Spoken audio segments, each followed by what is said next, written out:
like 30 mastering engineers to really understand what mastering is. Well, I don't think it's as complicated or esoteric or scary or anything as people think. Right. Because it's not, I don't want to sort of sit there going, oh, let me demystify the mastering process for you. Because it's not, I just think it's not really, I think people think the scary and difficult thing is in the processing. And it's not, it's just in the decisions. It's just in the I'm going to make different decisions to you because my room is different, my references are different, my experience is different. So, of course, I'm going to do something to your music that you haven't thought of because my brain's different. Right. And that's it. So it's kind of like, oh, wow, how did you do that? And it's like, I didn't really do anything that special. I've just approached it slightly differently to you. Yeah. And then we've got something, hopefully, that brings together the best of those worlds. And we've got something that's really kind of that neither party could have done on their own. Yeah, yeah. And so We Are Jungle is giving people that kind of peace of mind to understand that it's a combination. It's a collaboration. It's a collaborative process. Yeah, for sure. And it's so much about the experience. I mean, I talk a lot about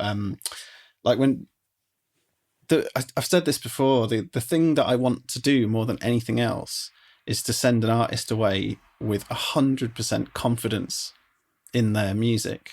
Because that's what it's about, is confidence. We talked earlier about, how you can't have a backup plan because you've got to be all in.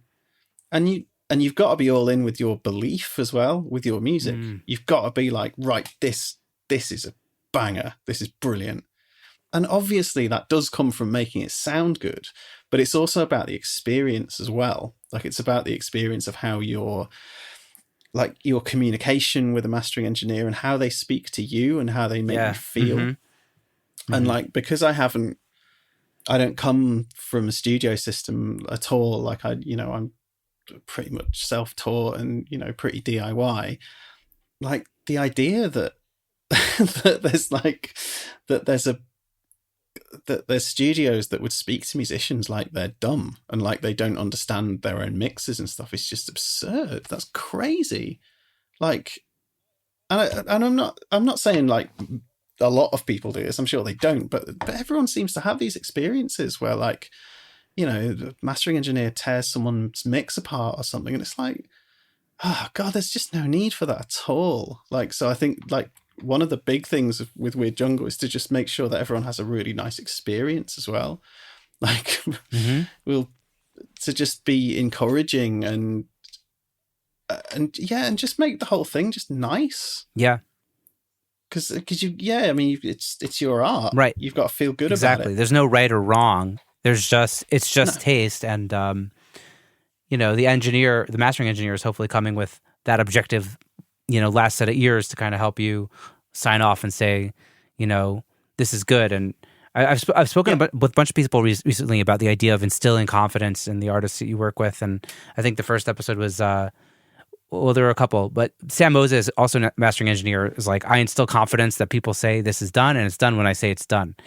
And DK Waddell from the Mixing Music podcast, both of these are other podcasters, which is interesting, was saying how he just tries to instill, confidence in his artists. And I've found also when I tell the artist, no, this is great, they believe it's great. And they just want to hear that this is great or that it's going to be great. And when you don't convey that you're sure this is going to be great, then they're 1 foot out the door.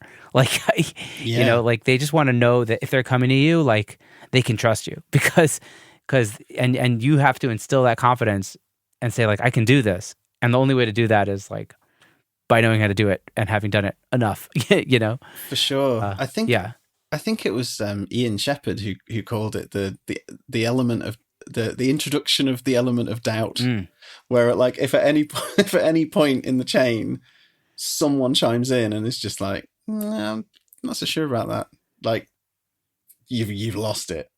It's gone. Yeah.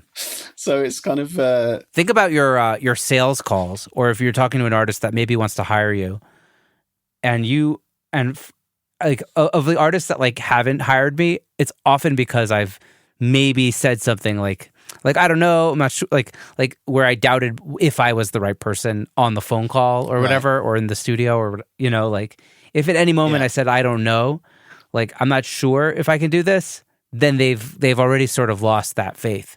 And I feel like it's an important, I don't know, it's like I think I'm finally understanding this, of like, you can't ever say that you have any sort of doubt ever. I mean, if you have doubt, then maybe you shouldn't take the project. But if you, so that's another angle, right? But if you think you can do the project, then you have to instill confidence from the get-go of just like, yeah, I got this to close it. And that takes confidence in yourself as well. Right. Like I have passed over a couple of jobs before. Say, like, I mean, I've passed over quite a few jobs, but I mean, when I was first starting out, I did pass over a couple of jobs that I probably shouldn't have, to be honest. But I didn't feel confident enough myself to go, yes, I can definitely deliver what you're looking for here. And yeah, in hindsight, it's like, I probably should have just done it, because it would have probably been great. Right. So yeah, I think these days, unless something's really like absolutely not, like, not something I could do, then yeah, I mean, I'm up for as long as you're willing back. to like bear the consequences of it not being great, and then like you just kind of suck it up and maybe issue a refund or something. Like I think that's literally the worst case scenario. You know what I mean? And that probably won't happen, right? Like, no, I've never issued a refund. Yeah. There you go. People, and it's like I take you as the kind of person that would make it right even if it wasn't right, and like, open to revisions and open to that kind of God, yeah. Like I am, like if it's not right, then I just work really hard to make it right. You know what I mean? So like, yeah, totally. It's like I said to you earlier, like my job is to get it finished. Right. Like that's it. And it's kind of it. And sometimes that does take a little bit more than just sending off a version 1 and someone going, yeah, it's brilliant, and that's it. Sometimes it does, you've got to dig in, and, I've like RX vocal stems and like, like things that are kind of, they're traditionally outside of the mastering realm. Right. But I mean, God, someone's got to do it, and we're at this point where we're at the end, and this record's got to get out. So yeah, I'm right. Yeah, I kind of see it as my responsibility. Yeah. Sometimes like producers will leave some production delegation to me when I'm mixing or whatever, and then it's like, okay, and if it doesn't stop with the mixer, then maybe it stops with the mastering engineer.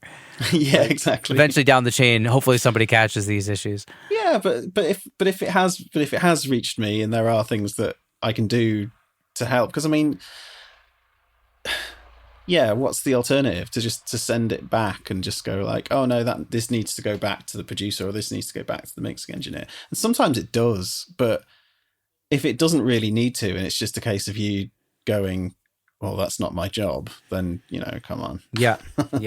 It's I think a former guest of the show, Carl Bonner, talks about not just being a mixing engineer, but also like a problem solver.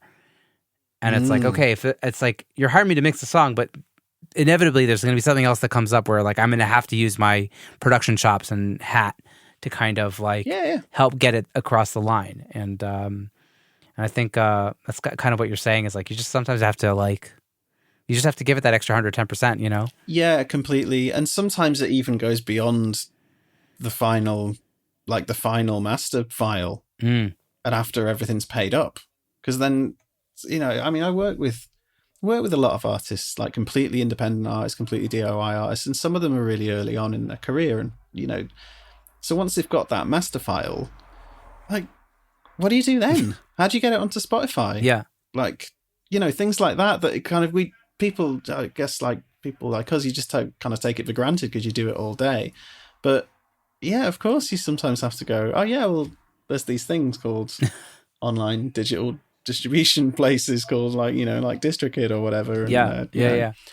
It's that again is sometimes just part of it, because I just want to make sure that person has released that song and that it's out the door and it's in the world, and they can be proud of it. Yeah, and remember, use the 48 one for the video, the 44 one for DistroKid. Although I think DistroKid's now accepting 48K audio. Yeah, I think most of them are now. I think. Yeah, that wasn't always the case. I think it changed recently. No.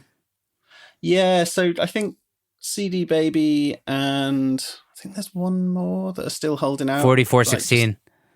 Yeah. Oh my gosh. And that's it. But most other places will accept quite high res, and also if you supply them with high res, then they'll kind of automatically get badged with like the master logo on Tidal or the lossless on Apple, however they badge it. Like it looks cool. So I always encourage people to supply the highest quality thing that I send them. Yeah. Do you find that there's a difference, like an audible difference between, let's say, like 96 and 48? No. I think in a lot of situations there are benefits to working at higher sample rates, like especially if you're incorporating hardware and stuff like that. Mm-hmm. But it's in terms of what you can hear, like at a push, I'd probably place a bet that I could hear the difference between a 44.1 and a 48. But I don't think I could hear the difference between a 48 and a 96. Yeah. I think like I said, I'm 41. Like, my ears aren't that young. Yeah. Well, I think that I could probably hear 24 to 16-bit more than I could hear 48 to 44. That's interesting, yeah. Because there's something in the depth that you could just kind of hear there's like a little bit more. It's I guess it's that noise floor. But maybe I'm wrong, and maybe it's all in my head. It might all be just like me playing games with myself. But when only when I got really good monitors could I really tell the difference between MP3 and Wave. Even like you have to listen on a good point. MP3. Like I don't know if I could tell the difference unless it's on really good speakers or headphones. That's true. Yeah. I saw a picture of your studio. Did you work on Focals? Yeah. So I think within the last year, I don't even remember when it was. Within the last year, I got Focal shaped twins, and they translate amazingly. I did have my eye on some actually when I was in the market, and for some speakers, they were a consideration. Are they good?